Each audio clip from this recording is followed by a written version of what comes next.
All right, well, we're here. We're recording now. So 23 Hours Podcast. I'm your host, Gerds, and I actually have a special guest with us today, Patrick Lyons. Patrick, thank you for joining the show. Thank you. Happy to be here. It's going to be a fun conversation, I think. Absolutely, my man. So for the listeners, who is Patrick? Well, somebody who I dearly respect, and I have to edify him because you guys got to know who you're talking to today. Patrick is actually the creator of the Lyon Shred program. He is also the creator of the OCA, the Online Coaches Academy, correct? Online Coach Academy, yep.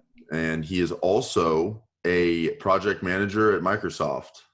Sourcing manager. I can touch more on that later. Absolutely. I want to hear about it. So guys, he is an entrepreneur. He's also writing a book right now that's going to be published this year. Hopefully. Don't know for sure, but that's the goal. Yeah, like this guy's got so many things going on, and him and I got connected through social media, and we've hung out a few times, lifted together, and he's just blown up. So I wanted to have him on the show, have him share his story. And for the 23 Hours listeners, Patrick, I thank you so much, and we thank you because you truly are becoming a leader in this space if you're not one already, and are already probably impacting thousands of lives that we haven't even heard about yet. So let's just start a little bit with your backstory, man. Like who is Patrick Lyons, and what kind of got you into fitness? And why do you have a corporate job while you're also like obsessed with the fitness industry? Let's hear something about that. Yeah, I guess I'll start from as much of the beginning as I can, I guess.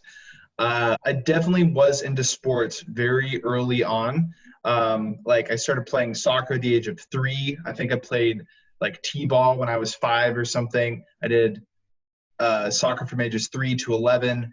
But basically, like after those organized sporting events as a young kid, fitness kind of dropped from my life for the most part. And the reason why I hesitate to say it dropped completely is because I had body image issues starting around the age of 10. So it was kind of like a little bit of overlap there, but there was definitely like that piece where even as a young kid, I would look at myself in the mirror and I didn't like what I saw. I felt scrawny, I felt weak, I was very, very thin. Like these are things that are relatively normal for a 10-year-old to be. It's not like you should expect to be, some massive dude or some shredded dude or whatever.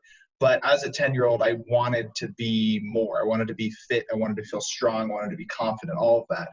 And so as a 10-year-old, not knowing much, I started doing, push-ups on a daily basis. It was like my brain said, like, that's what makes sense to do.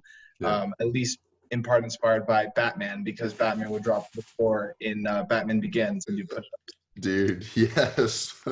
So that was, I guess you can say those are like the early upbringing elements of fitness in my life. And then it was like from age 10 to 15, probably, I was literally just doing push-ups and sit-ups, and I didn't know the science behind things, but I was quote unquote progressively overloading by doing more sets or more reps of push-ups. I was doing it literally every day, so I definitely wasn't allowing for sufficient recovery, but it was still like, I was like, I need to do more push-ups. I need to do more sit-ups, stuff like that. And then around the age of 15, I did P90X. And then after that, I did P90X2. And then after that, P90X3. But all this is at home. It wasn't until college that I was kind of forced to go to the gym in a way. And I say forced because I wanted to keep doing like these at-home workouts because it's all that I knew. But I'm living in like this tiny dorm room now, and I don't really have equipment. I can't really set up a pull-up bar because the door frames are so small that like no pull-up bar would fit in it. So I go to the gym and I feel lost. I have no idea how to use anything. And I feel like I'm surrounded by all these people who know what they're doing and I don't. And so that was like a point of frustration, I guess, where I wanted to be fit. I still wasn't quite confident in myself. And the gym is the only thing I have access to that I feel like I can use to benefit my fitness. But it was my first semester of college, so I got really busy. I used that as an excuse. I completely stopped working out for 6 months. And I got in like, quote unquote, the worst shape of my life. It wasn't like I got overweight or anything. It was just like the muscle that I had built from at-home workouts kind of like dissipated and like, a little bit of converted to fat. And so then around March of 2015, March 2nd, 2015 specifically, was day one of like my fitness journey to this date, where since March 2nd, 2015, I've worked out at least 5 days per week, every week without exception, except for periods of injury where I need to recover and that kind of. Wow. So that was my launch point, I guess. 5 years running, dude. Just about 6 in 2 weeks here. That's right. It's 2021 now. That is incredible, my man. Congratulations to you. Yeah. Thank you. Okay. So you just said a lot there. That was a great little backspin. I love it. Tell us a little bit about, like you mentioned, sports kind of left your life, activity left your life. Why did that happen? Did you just stop playing sports because you decided to, or did something happen specifically? Yeah, it was definitely a decision on my part. And it was like, I was the goalie for my soccer team. And around like age 9 or 10, we were like the best in our little league of, I don't know what you even call it, rec league or something. And I felt on top of the world because like I was the goalie and I felt accomplished in doing that. Like I could stop goals, like no problem.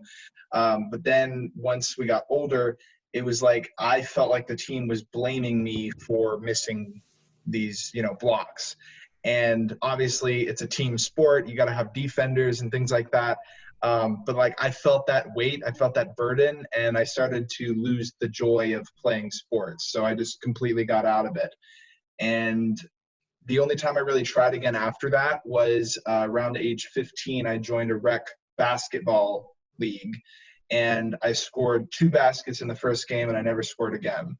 And so that was my last time playing a team sport. That's cool, man. Thank you for sharing that. And then you said the body image stuff, right? Was that after you stopped playing sports and like you were relatively inactive? Yeah, I think there was a little bit of an overlap or an intersection point, because it was at age 10 is the first time that I can recall it. I think I played soccer till I was like 11. It was really just like, I can't point to a specific reason why the body image issues started. It was just like, for whatever reason, I looked in the mirror, I didn't like what I saw, and I didn't like the way I felt. And I've always had this mindset where like when I notice a problem, whether within myself or outside of myself, I want to fix it. And that's why I turned to push-ups even at an early age, because in my mind I connected, I have a problem with my body image and my strength, I can fix it with push-ups type thing. And so that's what I tried. Yeah. That's crazy. And does anybody in your household growing up, did they work out at home, or like did your parents exercise? My parents and family never really lifted weights per se, but my mom ran 3 miles every day for probably a decade when I was growing up. So it was like I was at home watching cartoons, and I would see my mom like leave the house to go for her run and come back. And like that was like an everyday thing. So I knew that she was, practicing this active lifestyle. That I think to some degree got my dad into it. So he would like walk/jog maybe 2 miles every day as long as he was able to. My mom can't run anymore, but she still definitely walks many, many miles per day, whether alone or with our dog.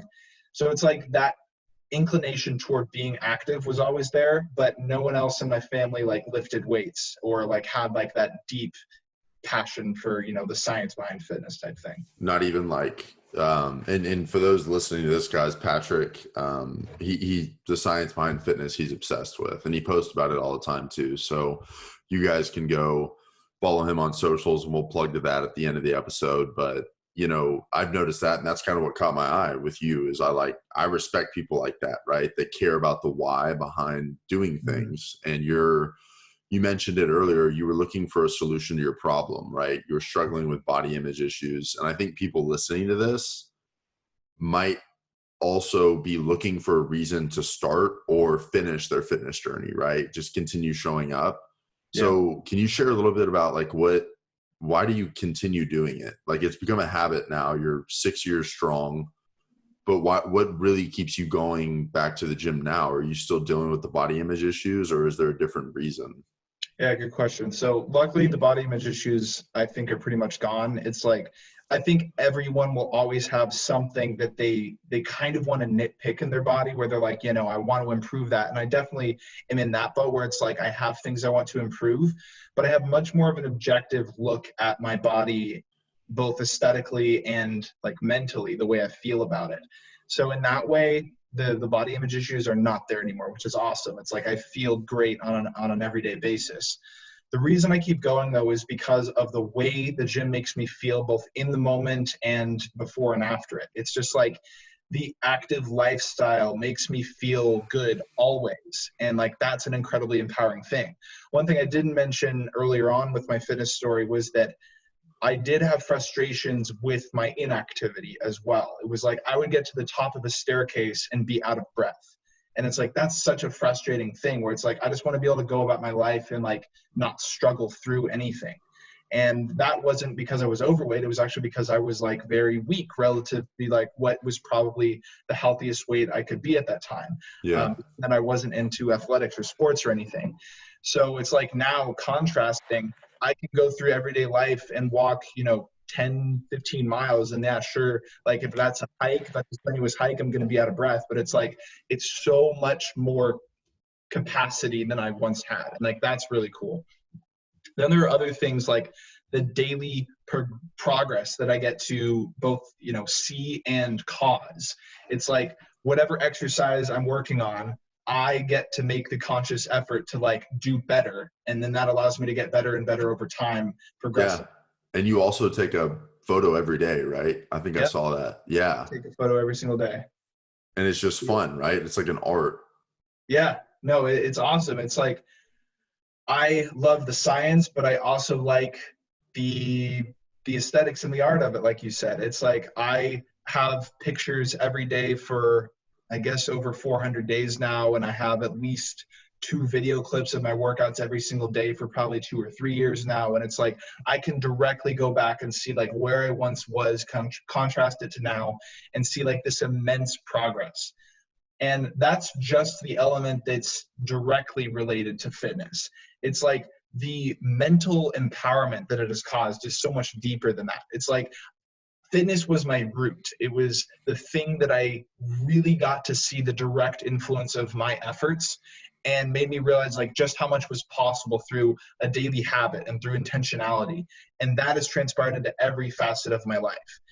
And then if you go beyond that to like the body image issues that have now like basically gone away, that's turned into confidence. And that confidence also transpires into every facet of my life. So it's like, there is literally nothing that is not touched by the fitness journey. And that's what I love about it. Wow. That was so good, man. And that's exactly why I wanted to have you on. Man, that's incredible. That's like what we talk about on this podcast. If you're not familiar, or if somebody's listening to this that's new, like it's about leveraging that 1 hour to serve the other 23 hours of your life. And that's like, I think that's really what you just said in a nutshell, is like there's things that this habit and this routine has built that ultimately has served the other 23 hours. And I think that's why you're writing a book right now, right? I think that's why you're like, honestly, such an on fire entrepreneur who's probably one of the busiest dudes that I know, because you're always using that 1 hour as an anchor. And it's just like, oh, wow, I've had success here and I've made massive changes here. I can take this confidence and this discipline and I can use it to work on other projects, right? Related to work at Microsoft, or related to all the freaking products and services that you've launched over the past few years that I've seen you do. And then on top of that, writing a book, and then also publishing content every single day. Like, you're just totally in tune. And I can just tell that you're firing on all cylinders. And to hear somebody like you who's super successful say, hey, a lot of it has to do with my fitness journey. That's what I like, that my mission is to wake people up to that. Like, and I want to teach our youth, because, our youth isn't really getting taught physical education anymore, right? Like, it's not as important as it once was. And a lot of kids don't play sports. So like, you shared in your story how you actually intentionally stopped playing sports. That's a few kids' stories, but the majority of them just play until they can't play anymore, right? Yeah. Like, I had Tyler Fluid on last week on the podcast, and him and I were talking about it. He's kind of like me. Like, we both grew up playing sports, and we've, been fortunate to never have that experience that you mentioned, where you were out of shape, right? Like, you actually felt the ramifications and consequences of being inactive. I can honestly say personally, I've never really felt that. And it's kind of a weakness that I have, right? Like I probably should experience that, but I'm just so addicted with the feeling of not walking up the stairs and being out of breath and being able to not be in pain every day. And just these little things that I'm just totally in tune with my body that I've become obsessed with, that like, I would never want to go away from that. And I think you shared that as well. And you don't want to go away from that either. So back to you, Patrick. I'm sorry, I just went on a tangent. No, you're all good. It's good stuff. Well, it's good because it's like you just literally summed up the whole purpose of this podcast, which is incredible, man. So tell us about your book, man. I want to just get to that real quick because I'm excited for you, and I'm going to do whatever I need to do to help you promote it. But this book, you told me about it at the gym that one day when we were lifting, and I was just like, this is going to be the greatest like self improvement book, and correct me if I'm wrong, that teaches people how to leverage fitness to build habits. And I don't know if that's what it's about, but please tell us because it sounded incredible. I would say it's not just about how fitness helps you leverage habits. It's more so like I'm trying to figure out how to talk about it without telling too much, because I am like being intentional about not sharing too much about the book, but I'm happy to share some of it. Yeah, whatever you need to do. Concept, like at the highest level, yes, it is a personal development or self-improvement book. And yes, it is specifically about habits. And the tagline of the book is going to be case study of one, driving success through habits. So the idea of case study of one is twofold. One is the entire book is through the lens of my life. So that's a case study of one. But that doesn't actually matter because that's just my life. The case study that matters is your life. You get to be your own case study. And the way that you can do that is through the habits that you practice that allow you to be more successful. And within the first page of the book, I explicitly define success as happiness, fulfillment, and health while helping others. So it's 4 pillars. And I believe that without all 4 of those, happiness, fulfillment, and health while helping others, you cannot be successful. So then the rest of the book is about exactly what those 4 things mean and then how habits help you achieve them. And writing that book has been the most incredible thing I've ever done for myself. It's like literally if I never publish it, I would still get the benefit of it because it's been this incredible like self-reflective journey of my own life, but then also like this incredible deep dive into the science behind all of these things. And obviously the part where I probably go the deepest is the health part, because it's like there just is so much research behind fitness, health, wellness, recovery, sleep, everything in between. And so I cover all of that. And the idea is that I want anyone reading this book to get so much practical takeaway from it that they don't just read the book and feel inspired, they read the book and take action. And I think that that is what the book allows for. And so that's why I'm super excited to publish it. Wow. I'm fired up for it, dude. I'm going to be the first person to read it. That's awesome. So, okay. Happiness, and you define success. And I love that because a lot of people say success is relative, right? Like success it's relative to each individual, right? Some people, it's like a bank account full of money. Some people, it's like girl that they're after or a relationship they're pursuing. And for others, it's just happiness or fulfillment and waking up every day and putting in a good, hard day's work, right? You're approaching it and saying it's actually all of these things. And you mentioned health, fulfillment, happiness. And then what was the 4th one? While helping others. While helping others. I love that. So service, right? Yeah. That's incredible. So tell us, if you don't mind sharing this, why did you pick those 4 when success, because we talk about success on this podcast a lot. Like this is ultimately a personal development and fitness podcast. Yeah. And my whole thing is that like fitness is personal growth, right? And you've mentioned it like 20 times already. What made you pick those 4 though? Because success to me, I mean, I'm down with that. Like I agree 100%, but I want to hear kind of what made you come to that conclusion. So the way that I approached it was I looked at it through what is an ideal life for a human being. And then obviously I have my own experiences to pull from the most. And so I just kept looking at what are all of like the greatest parts of life and what are common threads between those things. And so when I was thinking about it, at first I was just like, I think success is just being happy. But then I was like, okay, let's roll with that. Like if success is just happiness, are there things that aren't inherently things that make you immediately happier that do still make you successful? And my answer to that is yes, because I think that like, if we look at this from a well-being standpoint, if you are unwell, you could still have a happy day. Like, you could be like physically ill, but you could still have a happy day. But I think that you would be more successful at like the macro level if in that day you were also well, like physically and mentally well.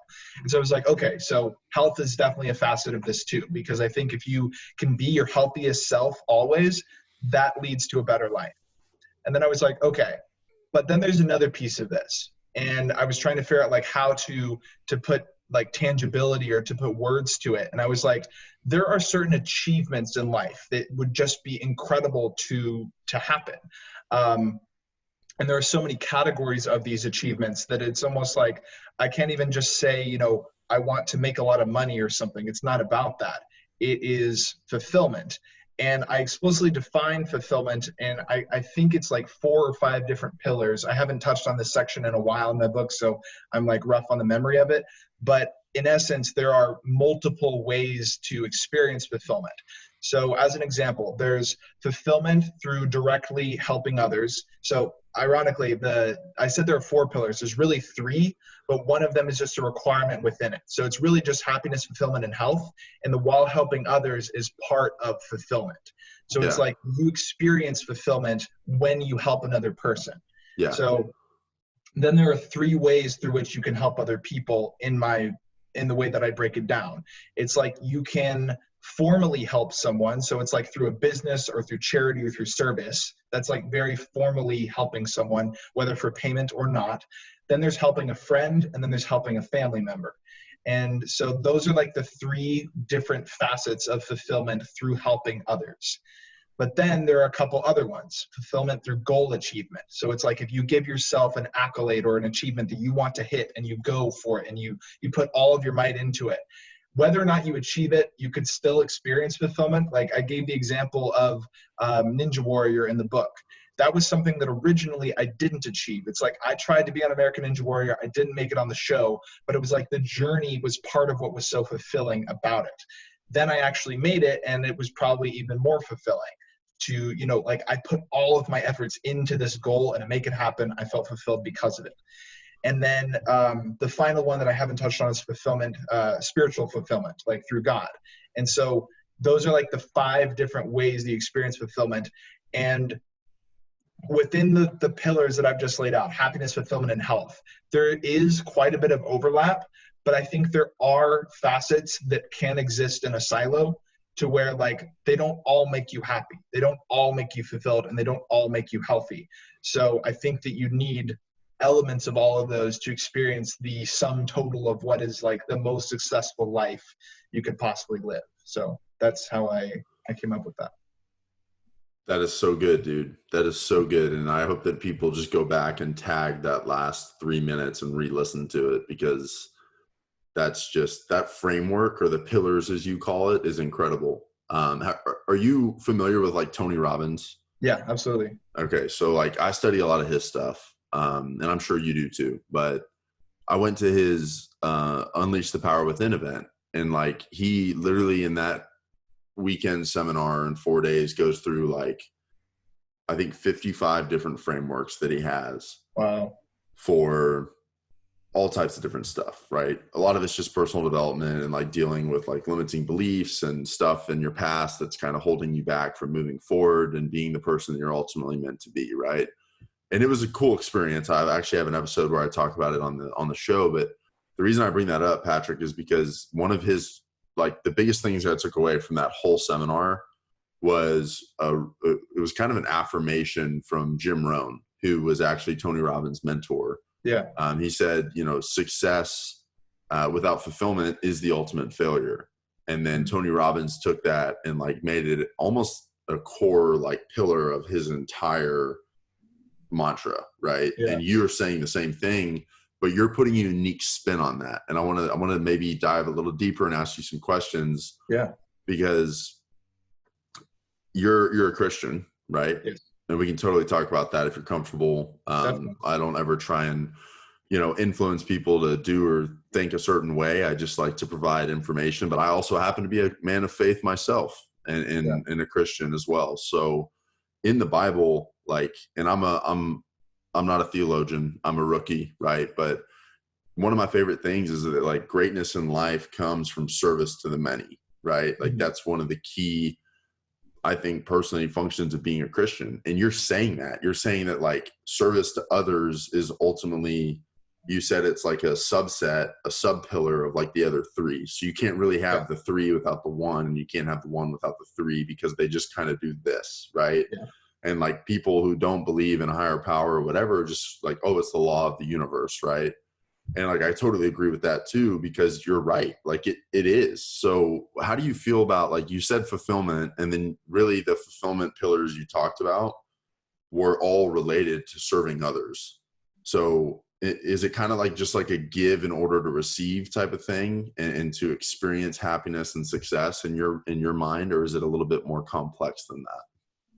So I think part of the reason why I have like the three very high pillars is because, again, there are nuances between them. I'll give an example. So in the concept of familial fulfillment is when you take on a role in a family structure. So you're a son, a brother, a husband, an uncle, all of these things. And within serving that role in a family structure, you can inherently experience familial fulfillment. It's like the feeling you get when you are like a good uncle, a good father, a good whatever. And yes, those things can make you happy, but maybe they don't always make you happy. And just as an example, what if you're helping someone through something that isn't a happy scenario? Like someone, maybe your son, I'm giving an example as if I'm a father, but like maybe your son is going through a bad breakup, and like you have to be a good father to them to tell them like it's going to be okay, you're not a bad person, all of that. You're not like happier from that experience, but you're being a good father, and that has a sense of fulfillment to it. And so that's why I separate it from the other pillars. But then there totally are moments where it's like, what if you're the father who gets to walk your son or your daughter down the aisle? Like, obviously, like that's one of the happiest moments in the world. Incredible sense of fulfillment and a sense of happiness. And then hopefully you're also healthy in the moment, and then you experience the whole gamut of success, you know? I love that, man. Yeah, it's so true. Like, and I love how health is kind of, you put it a really unique way, right? And Jesse Itzler are you familiar with Jesse Itzler?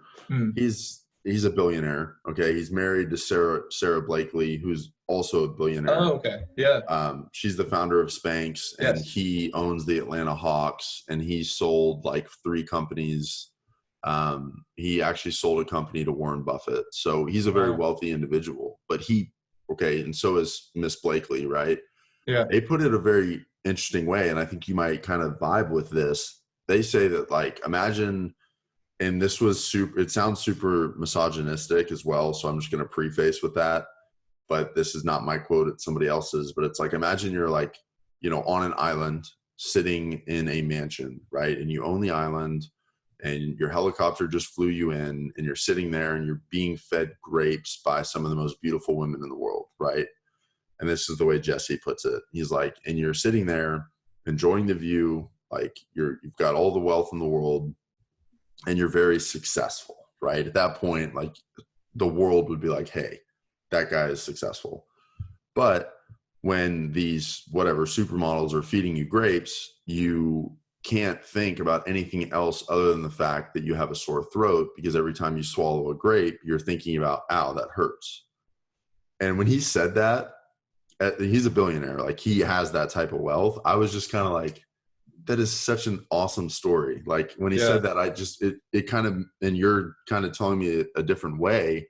And I think I like your way better, by the way, because it's a little bit less misogynistic. But the perspective that gives you is that, like, I do agree with you that in order to be fulfilled or to experience happiness, if you're struggling with like external health issues, whether or not they're, chronic pain or not, if you're worried about the cancer, if you're worried about the inactivity and the chronic disease that comes with that, you're kind of not checking a box every day, if that's kind of the way I would put it. And I just love how you put it, man, because it's just, nobody really is talking about that, right? Jesse Itzler is one of the only person in the success personal development guru realm to really talk about that. Everybody else is just like, oh, optimize your health so that you can perform better on your job or in the corporate world, which I want to get there with you next.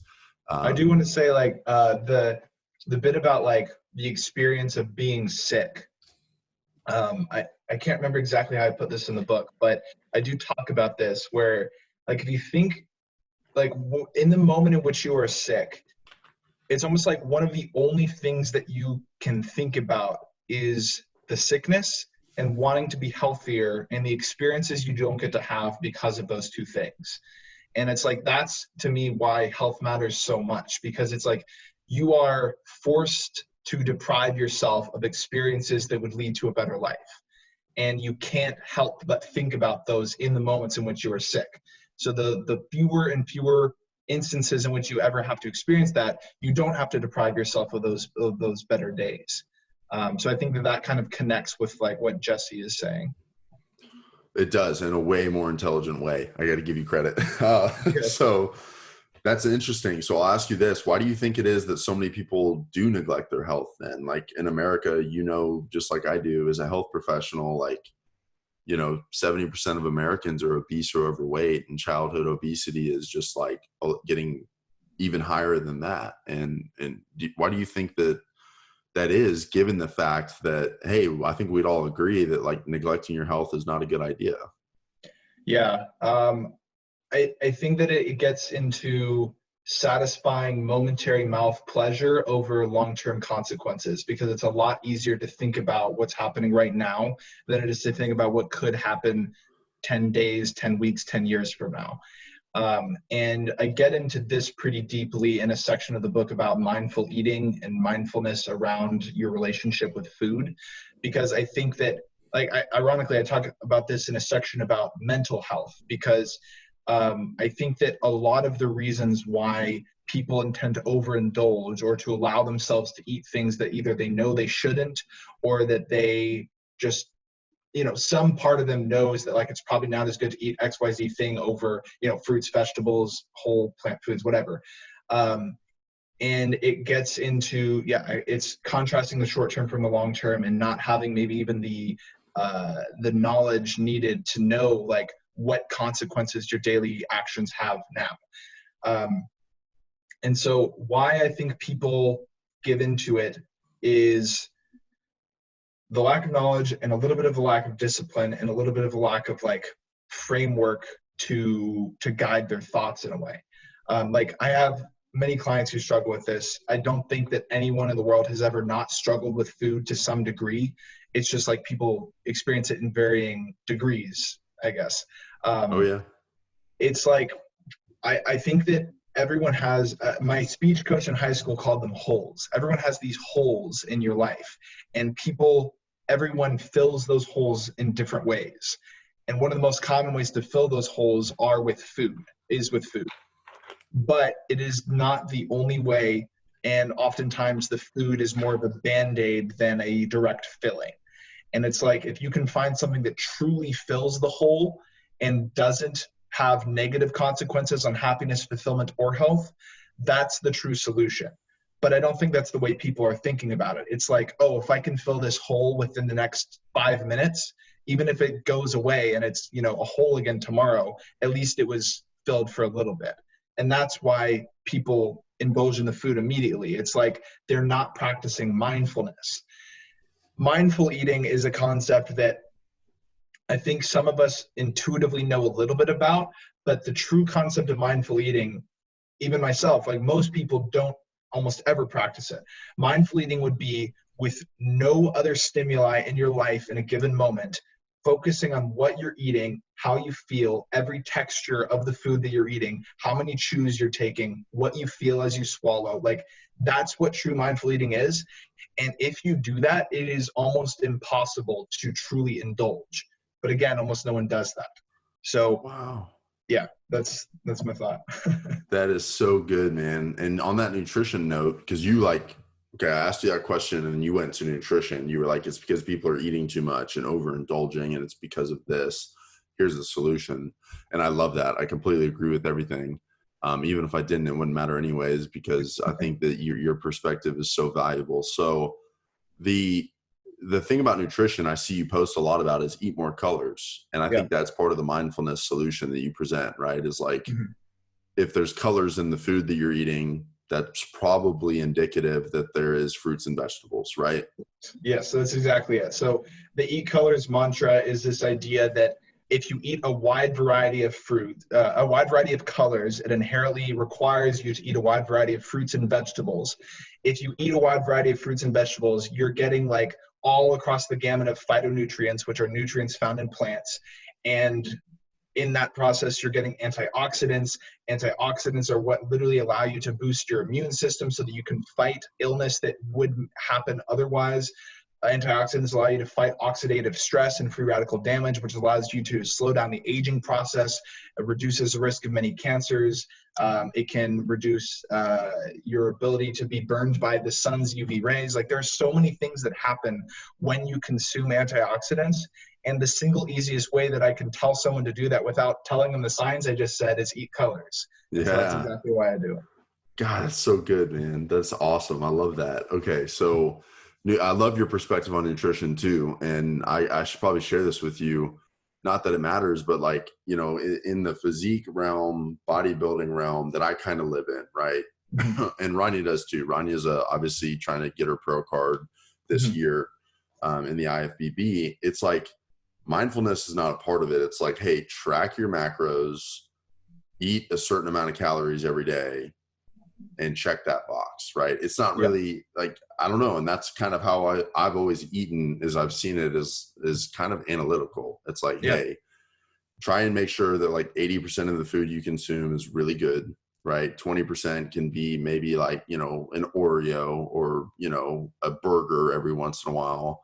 And that's kind of how I view it, is like the 80-20, and it's all like numbers. But I haven't Mhm. thought about it like you said, where it's like, hey, focus on eating more colors in every meal, and how much you chewing your food, right? Are you just like scarfing it down so that you can hit that number or be under that number every day?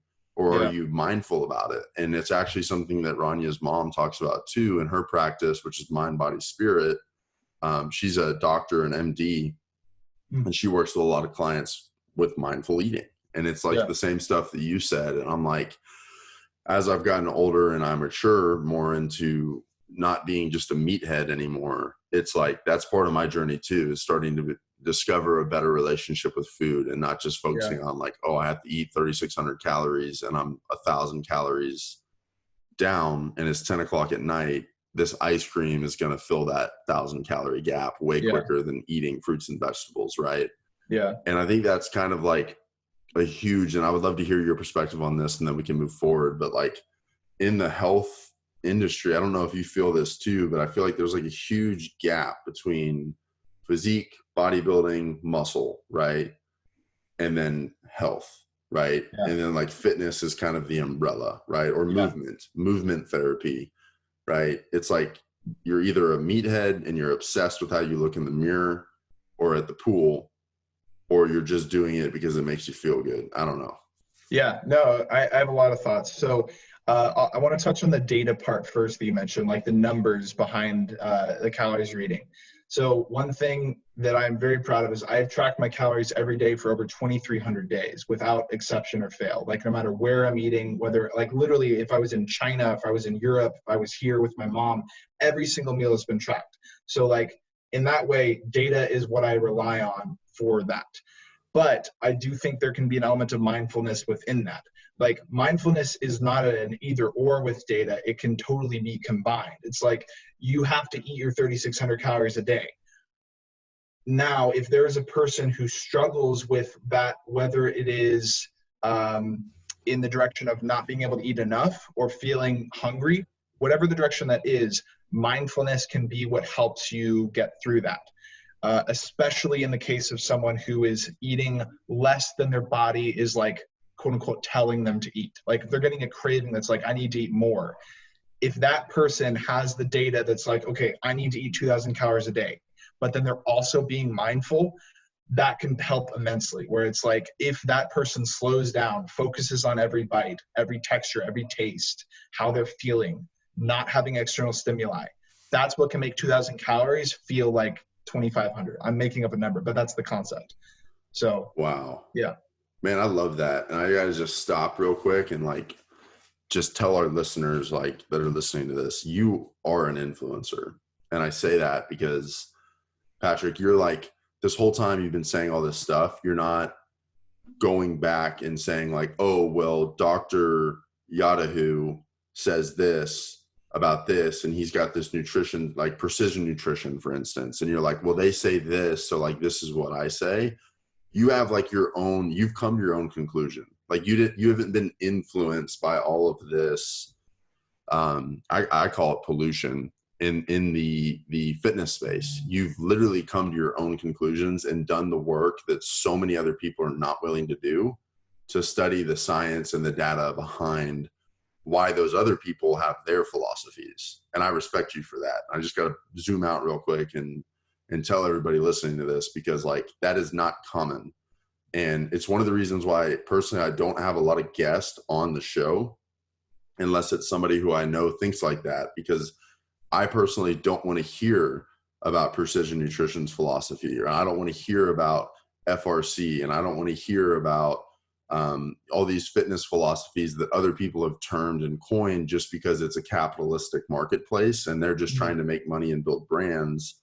I want to hear and learn from people that are like in the same data and mindset that I am, which is like, I'm going to read this article and what it says after I dissect it is not truth. It is just more data that compounds on top of the other data that I've studied. Right. And like, that takes time, dude. I'm not saying that's an easy thing to do, but your OCA, we can talk about that. Like your coaching academy, what do you share with people that are coming into the fitness industry that want to be coaches? Because I mentor a few coaches as well. And it's just something that I love, just kind of giving back to people that are getting started. Because, you know, I went through NSCA and I got certified as a national strength and conditioning coach. Right. And that was like a route that was super dogmatic. It was like these rep schemes, this type of food, this type of diet. Here's what we think about sports nutrition. And that kind of groomed me into a coach that I was for a while before I started getting out and just like in my master's degree, just diving into the research on my own and asking my professors and like interviewing other professionals about their perspectives and kind of coming to my own conclusions. So do you kind of have that same mindset for coaches that you mentor, or do you want to talk about your OCA a little bit? Yeah, I can talk about a couple of those things. So one thing you mentioned, like for the example of like precision nutrition, I'm going through that. So it's like, I'm totally open to learning, you know, like what other perspectives professionals in the industry have, but there are so many perspectives. There are so many studies. It's like, I don't think any human being could go through every study that's ever been done. Like it's just, there's so much research out there, but that also allows for so much empowerment through knowledge. It's just like anything that you have a question about, you can probably find some answer to. It doesn't mean it's going to be definitely the right answer, but it's going to be an answer. And it's going to give you more data, like you said, to fuel your own perspectives. So the Online Coach Academy is, ironically, it's not so much a mentorship thing. It is an actual certification program. So the idea behind the OCA is that you have a daily lesson, and every single day's lesson is directly fueled by scientific literature. So it's like, whether it's one study or 10 studies or 15 studies, it's all like, you know, pooled into one lesson. Every single lesson is pulling from that. And so as an example, level 1 of the Online Coach Academy has 3 units, and the 3 units spans 130 lessons. So those 130 lessons span literally thousands of scientific studies across a wide variety of topics, from exercise programming to nutrition to health, wellness, sleep, recovery, stretching, like literally everything at a macro level that you could want to know. It's pulling from the scientific literature, presenting it to you in an objective way, not an opinionated way, so that you can hopefully form your own perspectives based on the scientific literature. Oh, that is incredible, dude. That is so freaking awesome. God, we got to share that with like the world. That is Yeah, awesome that you have that, man. thank you. All right, so this brings me, and I want to check that out. We'll talk about that after the show. But So your okay, so much stuff. You're literally okay. The book, we've talked about the book. We've talked about OCA. You've got the Lion shred. I definitely want to talk about that because that's your direct product to consumer mhm. in the fitness space. I definitely want to touch that. And then I want to finish up just so you know where we're going. I definitely want to hear from you about how you're doing all of this. Like you are a high performer at its best. And I want to hear about how you navigate all of these massive projects and are just consistently launching stuff that matters. So let's talk about Lion Shred. This Yeah, is something that I see you promote on Instagram all the time. I love it. And it seems to me like it is your workout program. It is yeah, your fitness philosophy. And it's a way for people that, you know, are just now meeting Patrick or following him on his journey to plug into what he does to have the level of success that you guys have heard on this show already. If you don't already think that this guy's successful in just about every facet of his life, you're wrong. So what is Lion Shred? Can you tell us a little bit yeah. about that? Yeah, so the Lion Shred is my custom fitness program and online coaching. So basically, there's two pillars of it. There's the full custom workout program and the full custom meal plan. The workout program is a 90-day plan where you know exactly what workout you're doing each day, how many sets and reps of every exercise, video tutorials, all of that. You get the schedule from the onset, so there's no guesswork about like what or if you're going to do some workout. You know exactly what's going on. Then the meal plan side of it, you basically have two options. One is the full meal plan where I tell you literally exactly what to eat and what amounts, how to make the recipes, and it's all tailored toward your specific calorie goals that I have calculated for you based on your goals, whether that be shredding fat, building muscle, gaining strength, that sort of thing. The alternative is a macros-based plan. So rather than laying out meals, it's like, here's your exact macros, proteins, carbs, fats, and then with those being the two pillars, there's also accountability that influences both. So you get weekly check-ins with me. I assess progress, make adjustments to the programming, whether workouts or nutrition as needed. And we take you through the full 90 days to get you to your goals, whatever they may be. I've been running that since March of 2018, so just about 3 years now. I've taken over 600 clients through the program from 16 countries on 6 continents. And it's been one of the most fulfilling things I've ever done. Wow. Yeah, that is incredible. And guys, if you want to go check that out, like literally it's all over his Instagram, and you actually have a testimonial page as well. Yes, That I think I follow too. So it's always good to see those 600 clients results because they are getting results. So absolutely.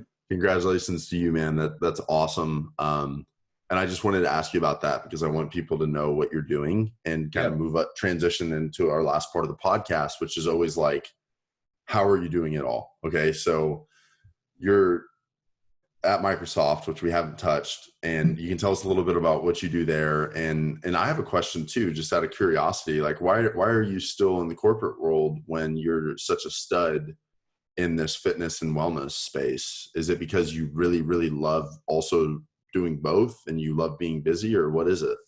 So if you can't tell from the fact that I just talked about fitness for like an hour, obviously fitness is what I care about the most. It's my passion. It's inherent. It's just like there's nothing that's going to stop me from loving that more than anything, really. The Microsoft side of it is a couple of things. One is that from an early age, I had a dream of working at Google. It was like that was my end all be all. It was like that was my aspiration before fitness became my thing. And so like every year pretty much I was applying to these internships at Google and not getting them. And then Microsoft happened and it was like the closest thing that I could have possibly imagined. And then now Microsoft is basically doing better as a company than Google was. So it was just like, holy crap, did I like pass the goal that I had? I don't know.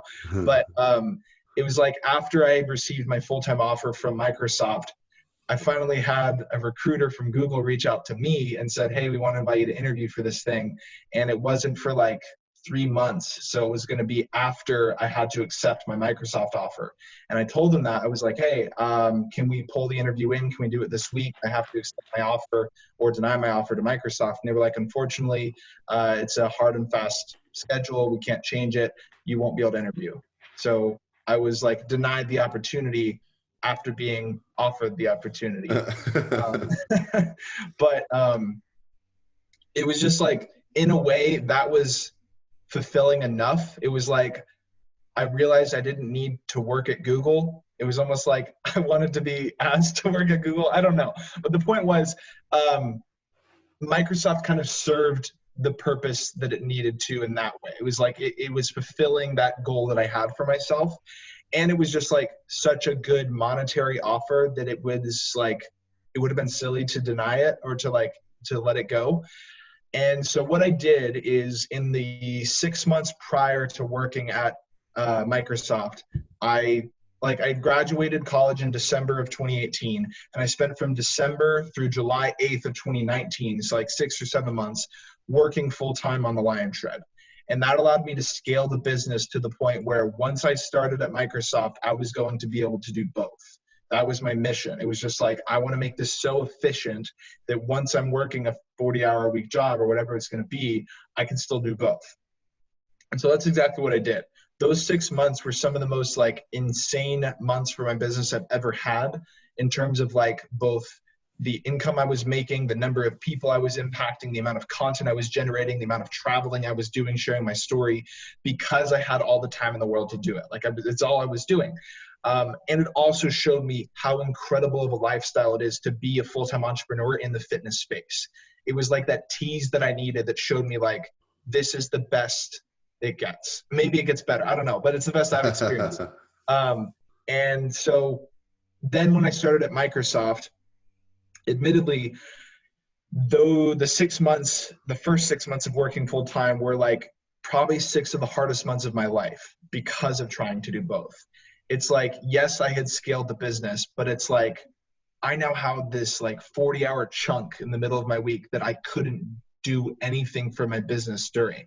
Not only that, I had the commute time. It's like 45 to 60 minutes each direction. So it was an even larger chunk of my day just gone. Not to mention the mental exhaustion that came from working at Microsoft every single day. It's like, it's hard work. I guess real briefly here, I'll touch on like what I do. I'm a mechanical sourcing engineer. And what that means is I help manage our supplier relationships with suppliers in China and other countries who make parts for our hardware devices. So I'm managing those relationships. I'm negotiating the costs that we pay for them. I'm making sure that we don't have continuity of supply issues, all of that.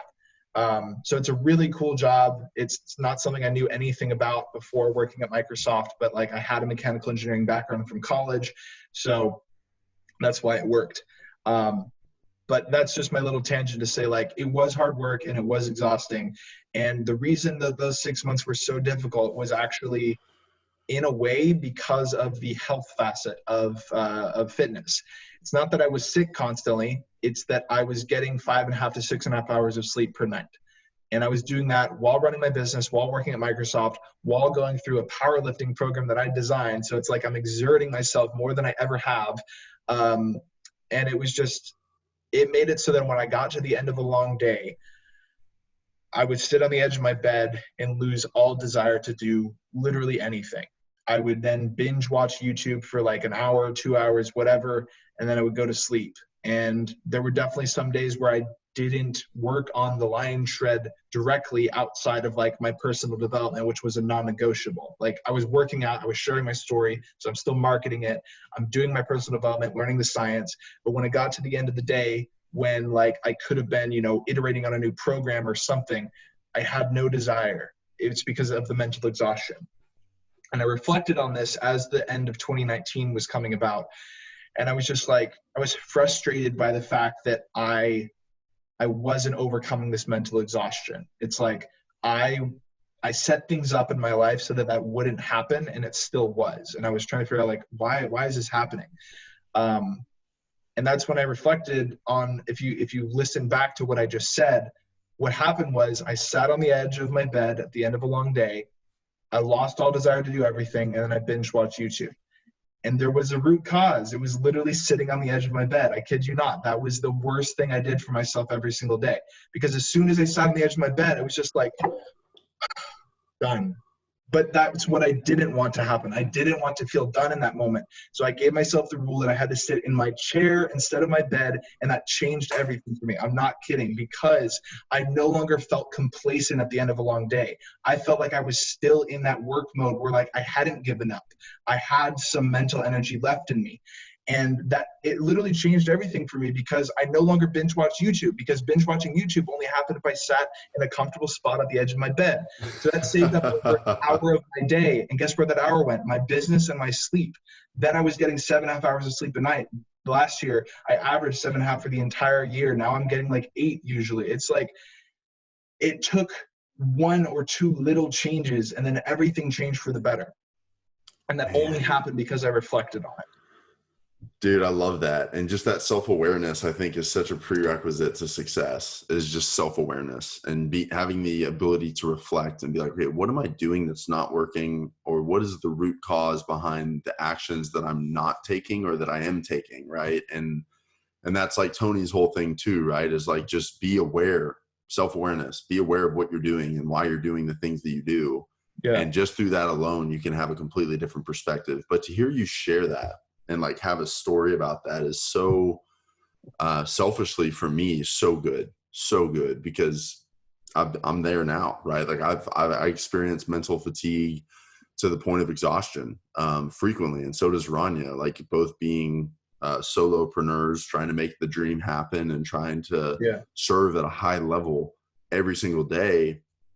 Man, like you got to have habits instilled that allow you time to recover and recuperate and reflect, because if you don't do that, you end up burnt out. And I think that's like, even in the corporate world, a lot of people get burnt out where their performance starts suffering just because, like in the training world, we call it overtraining or overreaching. The same can happen with your mental capacity. Like your brain needs time to recover and rest and digest, right? So it's really cool to hear you share that. And I'm interested to hear where you're going. If you don't mind me asking, like, you don't have to share, but like, what is the plan for you with Microsoft? Are you going to continue burning the candle at both ends? You were. Now it sounds like you're not burning the candle at both ends. Now it sounds like you've got it figured out and you're like getting rest, and now you're just grinding, right? You're probably working 60 to 80 hours a week, whatever it may be. You're growing a business and on a part-time basis outside of having a full-time job that honestly sounds super challenging, but also very rewarding at one of the largest companies in the world. I respect you for that, but I want to hear, like, is there a point in the future for yourself that you see maybe stepping away from Microsoft and just focusing on being the fitness entrepreneur, or you want to continue to do both? Yeah. So a couple of things. I totally was burning the candle at both ends before. And like, I think the single biggest indicator of whether you are or are not burning the candle at both ends is the number of hours of sleep you're getting. Like, I really want to emphasize that, because that was what was crushing my mental energy. Oh, dude. It's just And I don't want to interrupt you, but like you said that story, and like in grad school, I was doing network marketing. That was like my intro to entrepreneurship. Yeah. And I was doing that in the evenings, trying to build an online business. And I was going to school during the day. And I was also a full-time strength and conditioning coach.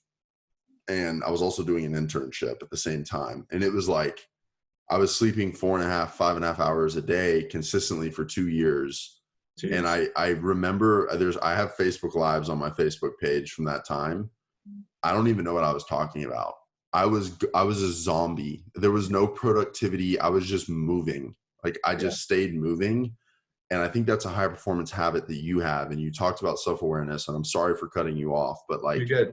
That's what I got from you, is that you like sat down and you were like, whoa, slow down.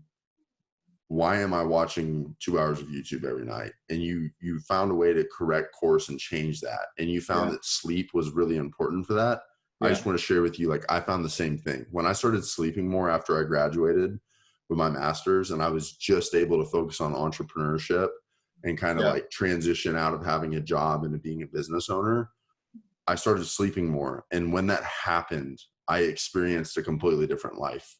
Like I wasn't a zombie until 2 p.m. every day like I was before.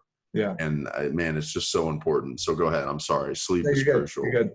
Yeah, so sleep is by far the most important thing. The other element of this that I didn't mention was part of like the why behind I was like evaluating these things, was that I was also probably the most stressed I'd ever been in my life at this point. And this was because of Microsoft work. And one of the kind of peak moments of this was, I think it was December 22nd of 2019. I got a call from my manager. I'm at like I'm literally in this home because I'm home for the holidays rather than being like in Seattle for work. And my manager essentially tells me that I'm underperforming. And I was only 6 months into my role at Microsoft, and like that's a really kind of crushing thing to hear when you're that early on in a career. Because like, you know, you're surrounded by these people who are just incredibly intelligent. You're at like this great company, and then you hear that you're not performing up to expectations.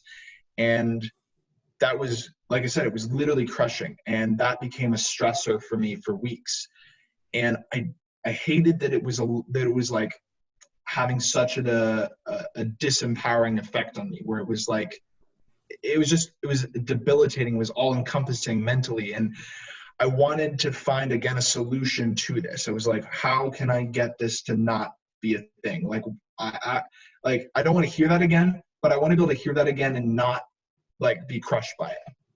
And so the sleep was a big part of that, because it was like, I was already mentally fatigued enough that it was just easier to let stress affect me. And then the other part of it was I had no formal like gratitude, mindfulness, or meditation. Like I did do Instagram posts daily. And the reason I mention that is because I write like an essay. So it's kind of like I'm reflecting every day, but I didn't have like a moment of calm.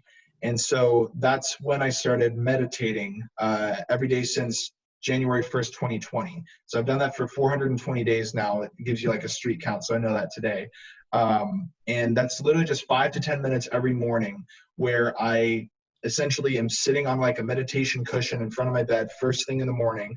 And I just kind of get to close my eyes, and I use the app Headspace, and it basically guides you through meditation where you're scanning down your body with your eyes closed, and you're just like thinking about how everything feels.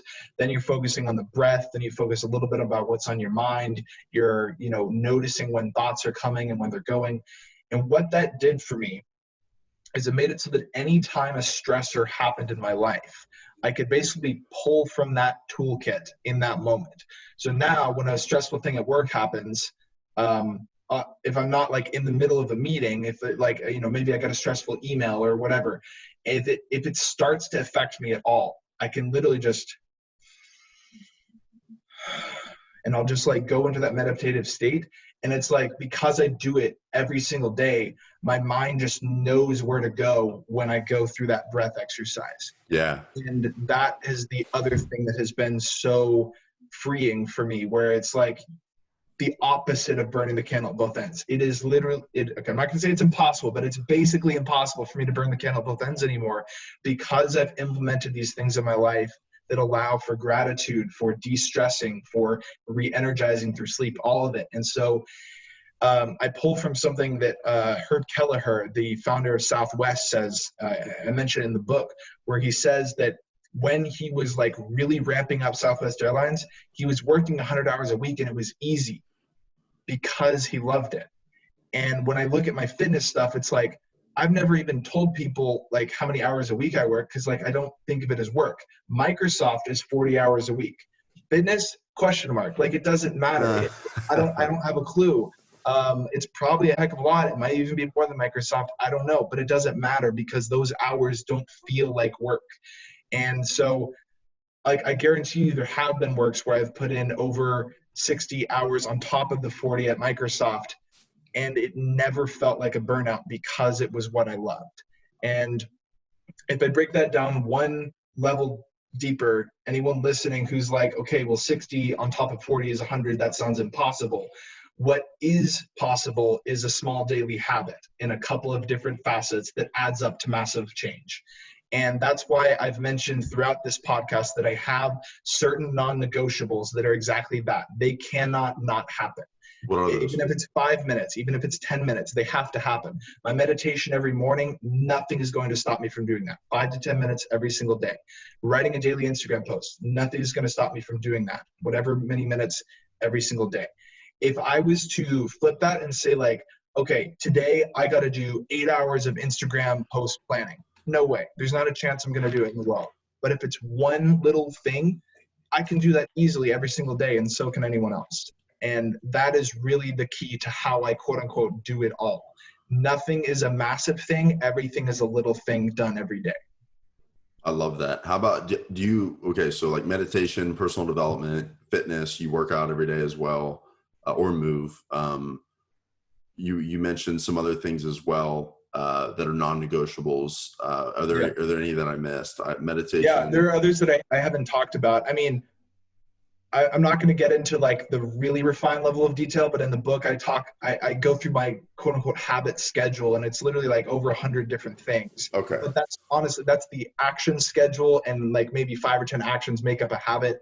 But like I have the same breakfast every single day, and that's very intentional. I eat colors every single day at every meal. That's very intentional. I go for a walk every day, and that's usually like 30 or 45 minutes. That just helps get my step count up for the day so that like I can eat more and be happier, more free in my food. I warm up for 10 minutes every day before my workout. I work out, I stretch every day for 10 minutes. And while I'm doing that stretching, I am also listening to the Bible. That way I have it stacked so they occupy the same time. And that way I can do both. That's the same concept for my walk. My daily personal development happens while I'm walking, so they occupy the same time and I don't have to make time for both. So I do a lot of that. And then I obviously story.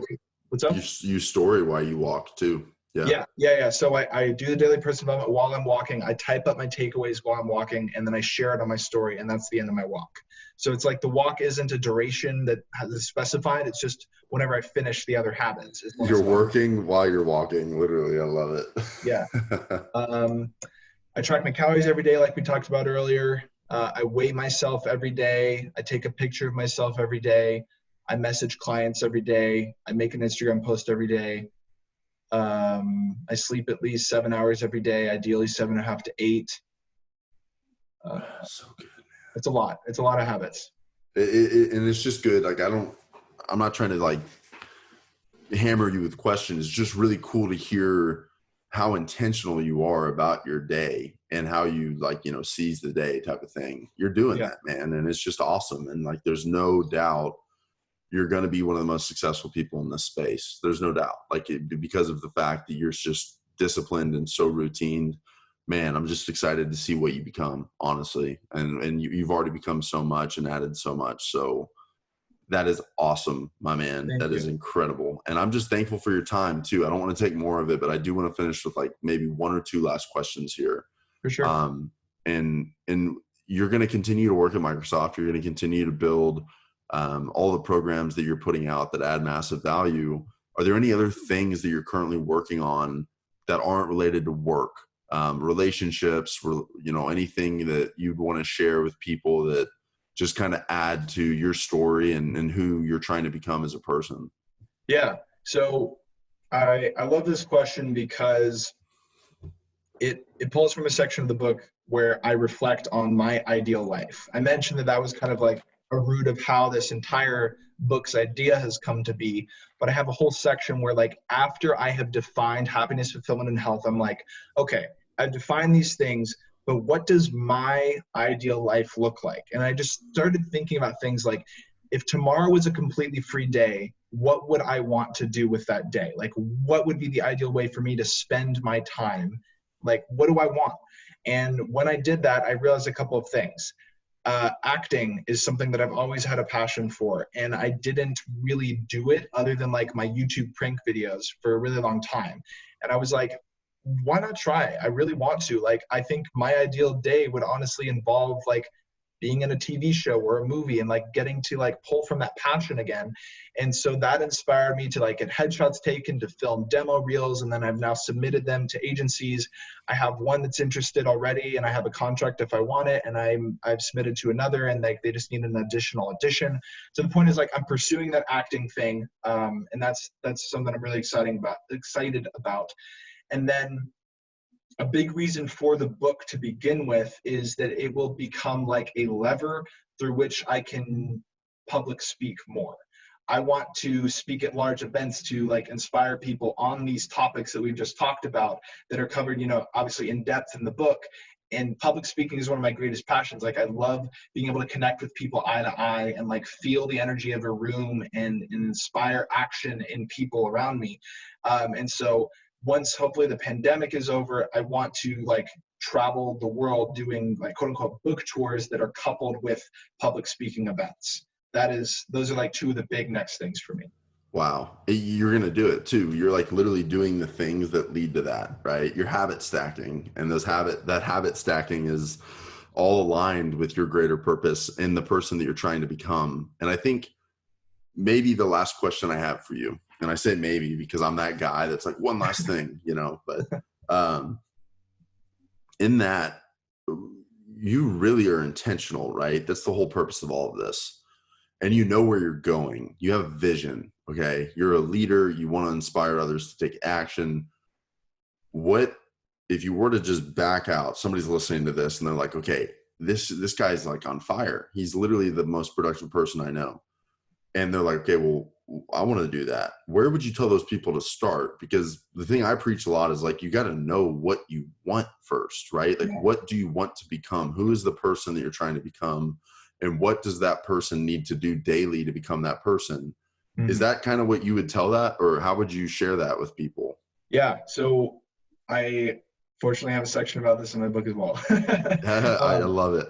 So if you don't know what you want, the first thing you need to ask yourself is exactly that. Like reflect deeply on the things in your life that make you the happiest, the most fulfilled, the healthiest, that sort of thing. And think about whether those facets exist in your life right now or not. So if you can answer those questions and you find a couple of things that you're like, you know, that thing isn't in my life, or maybe it's not in my life nearly as much as I want it to be, then you break that down into like, okay, what are habits that equal that thing? So if it's like, I want to be more fit, then that's way too broad. You break that down into a couple of things like, okay, I'm going to work out 3, 4, 5 times a week. I'm going to go for walks. I'm going to eat colors. I'm going to eat protein-rich meals, whatever the case. So you start with the macro, break it down into the micro. But let's say that you say like, I want to be more successful, but I don't even know what like that means for me. Then the most simple advice I can give someone is to form a habit of trying new things. And there are like 3 or 4 different pillars of trying new things. One is trying a new thing that already exists that you just make the conscious effort to go do. I don't know why, but the example that always comes to mind is axe throwing. It's just like, that's a thing that already exists, but if you haven't done it, go try it. It is so much fun.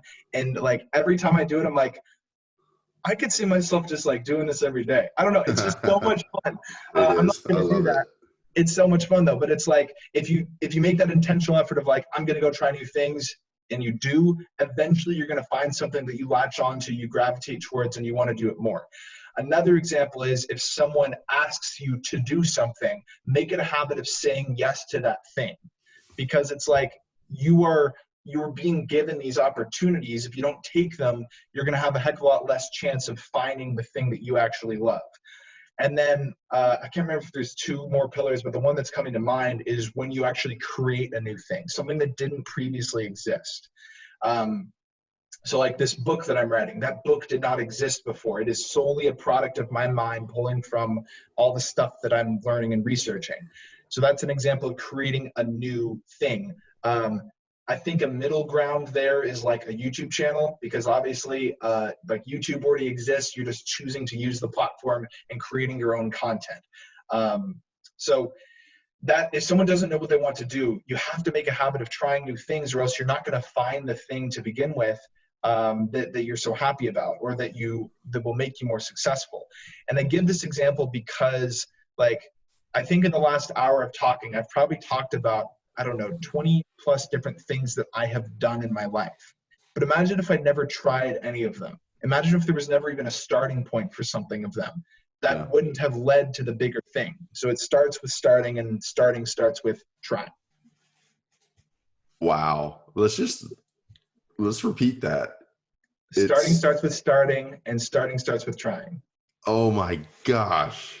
That is good. You need to write that down, like literally right now. And anybody listening to this needs to do the same. I love that. And that is my whole, I'm a huge marketing buff. So like I love social media marketing, direct response marketing, any of that stuff in the business world, right? Outside Yeah. of fitness, that's like one area right now that I've been committed to for like a year and a half. And what you just said is my marketing philosophy. It's like you got to try different things so you can kind of find your niche and find what you're good at. And most people don't ever find that because they're not willing to try, right? And that's like so amazing to hear because it really is transferable to any aspect of your life, whether it's finding your passion, finding that relationship that you want. You have to go through trial and tribulation. You have to fail your Yeah. way to success, right? And you got to fail faster, right? If you want to figure it out quicker and find answers faster, got to fail faster. And like Yeah. that's literally all summed up into what you just said, which is incredible because that's a question that I get from a lot of people that listen to this, and a lot of people who I'm fortunate to serve is like, well, I don't know. And it's like, that's okay if you don't know.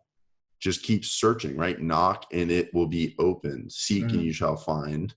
Those are, it's literature. That's ancient literature in the Bible. It's been for 2,000 years written. It's in even more ancient literature past that. Just keep searching, keep moving forward. You will come across that thing, that relationship. You'll meet that person. An opportunity will be presented to you. So, man, there's super positive stuff. Everything that you shared in this past hour, dude, we can keep talking for another 3 hours. So I would love at some point to have you back on the show if you're open to it. I'm definitely going to make this available to my audience, your audience as well, if you wish.